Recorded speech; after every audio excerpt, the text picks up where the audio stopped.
Hello everybody, I am Bianca and here with me is Petrina. Hello. In this episode of today, we are diving into the topic of generational differences in women's leadership. More specifically, we'll explore how women from Generation X and Generation Y, who are also known as millennials, experience and express leadership in different ways. To bring this discussion to life, we spoke with three amazing and incredible women leaders from different generations and from different nationalities. And through their voices, and with the help of theory, of course, we will understand and discuss how expectations, styles, and struggles have shifted or remained the same over time. Right. I just want to start by saying how insightful and valuable this experience was for me, and I'm sure it's the same for you, Bianca. Yes, it is. It was, apart from the scientific insight they gave us, it was a very meaningful experience personally to hear them talk and to listen to their personal experiences of leadership. Also empowering, because maybe Yes. one day we could be in a leader position, and it's amazing to see these people that could become our models. Why not? That is true. Yes. Now, to create the context a little bit about how the world of women in leadership looks like right now, we found that 45% of the female CEOs are more likely to be dismissed compared to male leaders. We found that a study from 2020 shows 29% of senior management positions are owned by women, which is a very low percentage.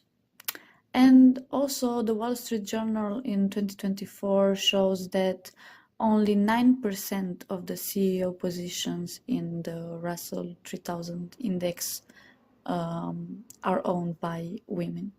So the situation doesn't look really bright for women in leaders, and we can see a lot of inequalities still to this day. And with the current geopolitical context, it doesn't look like it's going to get any better, unfortunately. Now, we should introduce to you the female leaders we spoke with and who inspired us. First of all, our youngest leader was a 29 years old female who works in the wellness sector and who is a millennial, but she is also at the intersection between the two generations, the Z generation and the Y generation. So this will be seen in her discourse later on. Our second interviewee was a COO, female leader, who works in the manufacturing area, and she has had a career of leadership of almost 20-25 years. And our last one is a 48 years old female leader who has the position of CFO in an industrial area. Our last two female leaders are from the X generation. However, the younger one of them is also in a period of intersection between the Y generation, the millennial generation, and the X generation. And national background, our X generation leaders are from an Eastern Europe country, more specifically Romania, while our youngest leader is from Lebanon originally, but currently lives in the United States. Right. Now, regarding their career path, the Generation X leaders that we talked with have been in the same company for over 20 years, so we see a lot of stability in their careers. And a contrast, I would say, to the Generation Y leader that we interviewed, who has witnessed a more volatile career, changing multiple positions and even different areas of activity. Now, despite these differences we saw in their careers and the contrasts we noticed, all of these women have witnessed challenges in their career. And now let's talk a little bit about that, Bianca. Okay, in terms of challenges, I think one of the key finding and a recurring theme in all of the women we interviewed was that they had to prove their worth, had to prove they deserve to be in a leadership position. And that is also in accordance with what we researched before we did this project and this show. And the research shows that, in fact, women, especially those from the Generation X, need to prove more their expertise. That is true. And this comes in a context in which men devalue female leaders in working environments, as a study from 2023 has observed. And we see this in the discourse of every woman that we interviewed. Every one of them mentioned at some point that they faced some challenges when it comes to proving that they are worth their leadership position. Exactly. And what was most striking to me, I think, was that in the discourse of our Gen X CFO leader, she mentioned a lot of misogyny. She even said that this was something that she took for granted, the misogyny in the working environment and in her life. She was used to it and she didn't see it as something extraordinary or unusual. This was just a given fact. That is mind-blowing to us, I think, Generation Z, who come with very different expectations from the workplace. I think we live in a world right now where this wouldn't be accepted from Generation Z. Misogyny, gender discrimination, and it would be, of course it still happens, but it would be quicker to be dismissed. And that is progress, I think. I think so too. We condone this type of behavior Exactly. from men. What I also want to add is I think it's thanks to women like this, like the one we interviewed, that we now can condone this, I don't know, unjust behavior towards women, because we saw women leaders, we saw examples of how women should be treated, and it's something that we want to preserve in our lives, and we should be grateful for their work. Now, a common ground we see in the discourse of all of the leaders we interviewed is that they put a really big emphasis on competence and proving yourself by being competent. And speaking of competence, I find this is a recurring theme in our leaders' speech. The fact that they value competence in their lives. Yeah, and values play a very important role in how women leaders, and not only women, leaders in general, approach their work and the work relationships they have. Now, what did you see, Bianca, in the values that our interviewees have? I think in Generation Y COO, I found a lot of authenticity and resilience. And maybe she didn't mention this specifically, but I think also a personal development and maybe a focus on continuous development could be extracted from the way she spoke about it. And I think maybe this comes in contrast with what our Gen X leaders have emphasized. Yeah, it's true. For example, the Generation X COO values stability and safety, which is in accordance with research, and it's different from what the Generation Y values. And what you said about the Gen Y COO, I think is in accordance also with research, and research says that personal development is important for the Generation Y. Also, what I wanted to add was that our CFO, Gen X, focused a lot on integrity, on loyalty to her company, and this was different from what we've seen from the others, maybe, on making a difference, on the impact she's making. And she specifically mentioned that this is a big motivation for her, and she finds a lot of satisfaction in this. But also the Generation Y COO from the United States mentions this a lot in her speech, that she wants to be an advocate for growth, for sustainability also, she said. And this is something not very often encountered in Generation Y, making a difference, making an impact. So I think this is something different that we found in her speech in relation to research, because research says that Generation Y is not really concerned about impact. But maybe it also has to do with the fact that she's at a time of intersection between the millennials and the Gen Z. And I think maybe this could be a characteristic thing of Gen Z generation. Our generation, basically. Our. Now that we talked a little bit about values, I think it's important to also paint the picture of their work environment and what they want to see in their work environment. I know we have some differences here.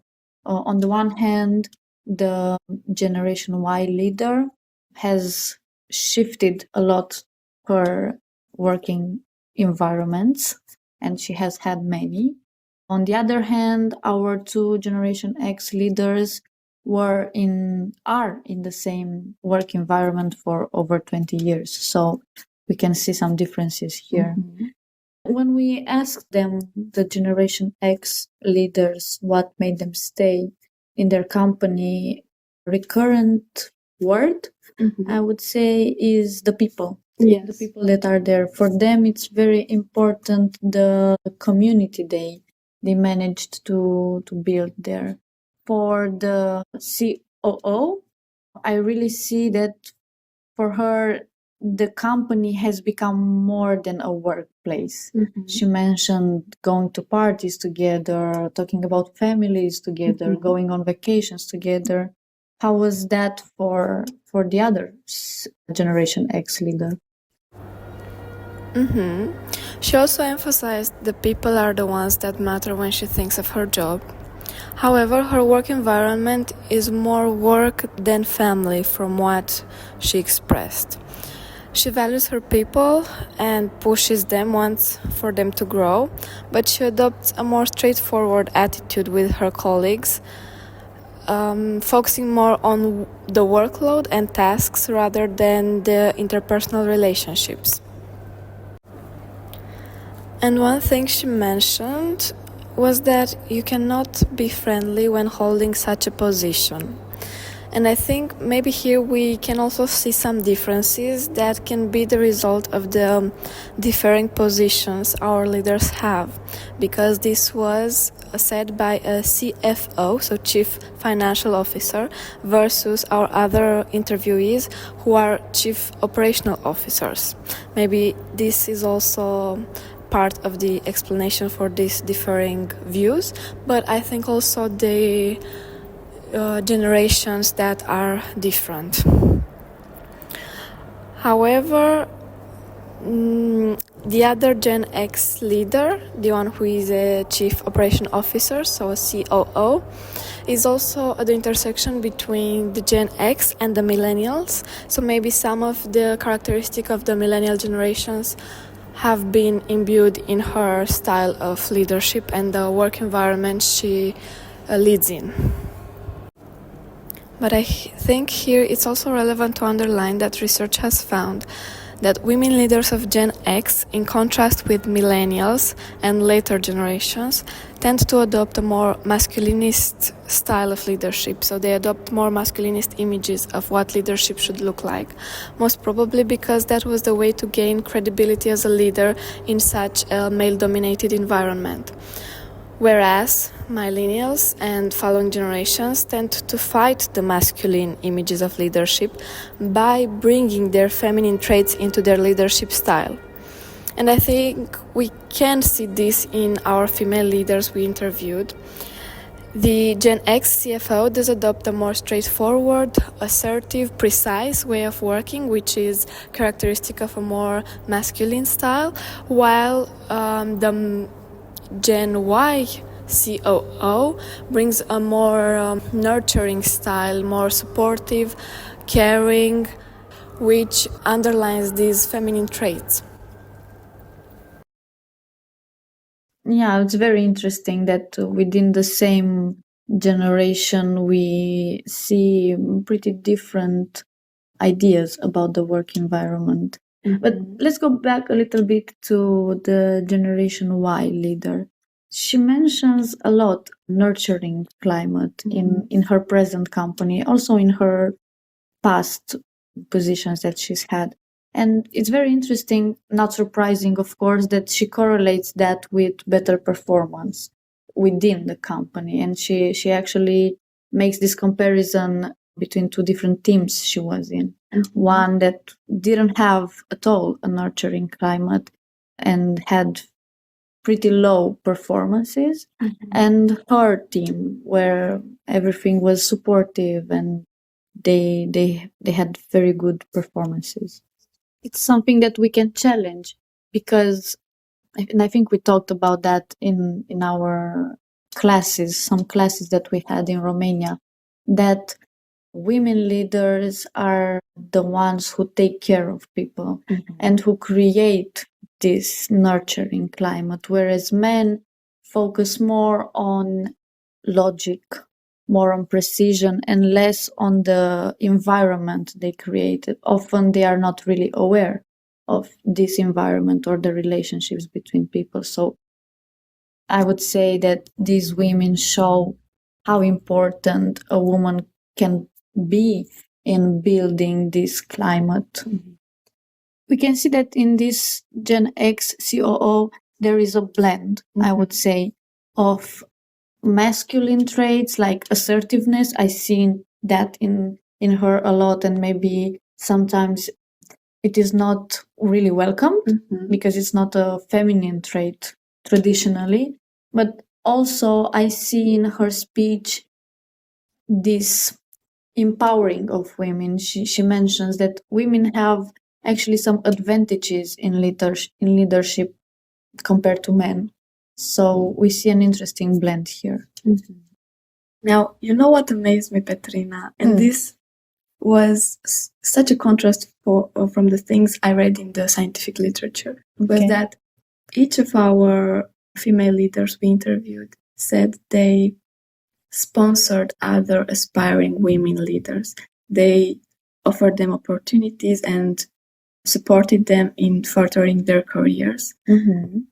While in the literature, it says that Gen X leaders more often do not sponsor other women because they want to fit inside a masculinist leadership culture, and so that would sabotage them. Yeah, it was very interesting for me to notice that. But not only that, I think a key factor, especially for the Generation X COO, was the organizational culture. Because what really struck me was when I asked, how was the situation 20 years ago when you entered the company regarding women in leadership position? She said it was the same. Like the organization has always sponsored women, has always given a voice to women and power to women. And to have that in the organization, I think it's such a powerful thing. And it's almost as if you don't even need to do sponsorship because the organization already has ingrained that in their culture, in their principles, in their values. And I think that's an even further step towards women in leaders. Yes, it is inspiring and supportive. However, for our other two interviewees, I think companies they worked in were more male dominated, and the fact that even so they fought to give opportunities and offer responsibilities, offer support to other women is to be very appreciated.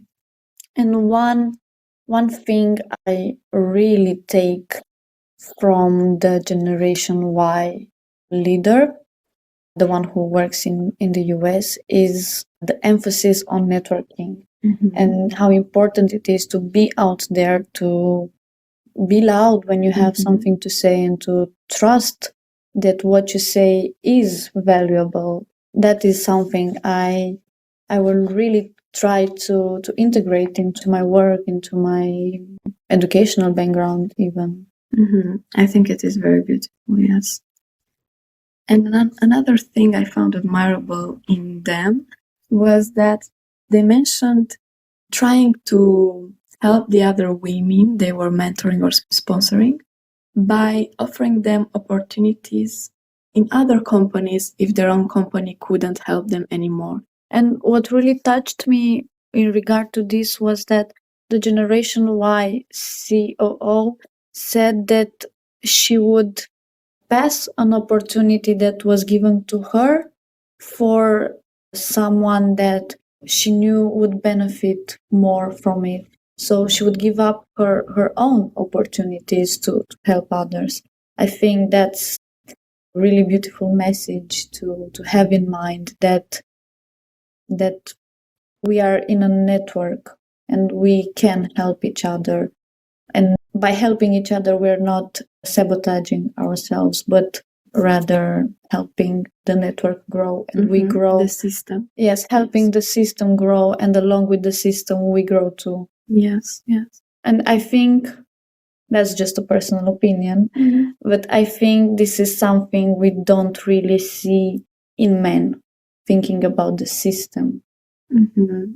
Maybe so, yes. Maybe we are biased. Maybe we're biased, yeah. Having this in mind, this has been a very valuable conversation for us, and we hope for you too.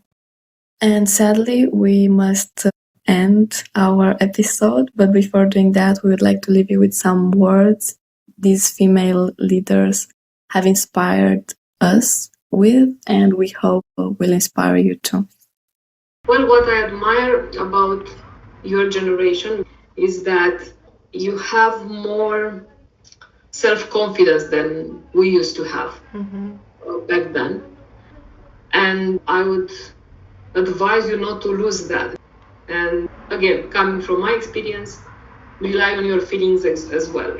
Probably the logic is more mathematically correct, but not necessarily the right way. Feel free to ask. I'm here to support young people like you. Strong and beautiful and educated. Why not? I think Gen Z are going to we're going to see many male leaders. My goal is trying to pave the path.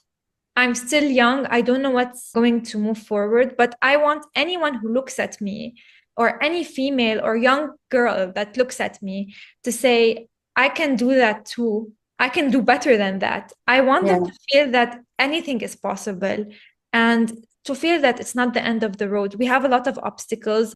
This is so important to know that these obstacles don't have to exist. There's always going to be a gap, but we can help one another. Now, at the end, as young women who also aspire to inspire, we want to encourage young women and men to search for their models, to search for their mentors, that would make them achieve their goals, but also make an impact in their community, because I think that's essential to creating the communities that we want to create and the systems that would allow for personal growth without having to put others down.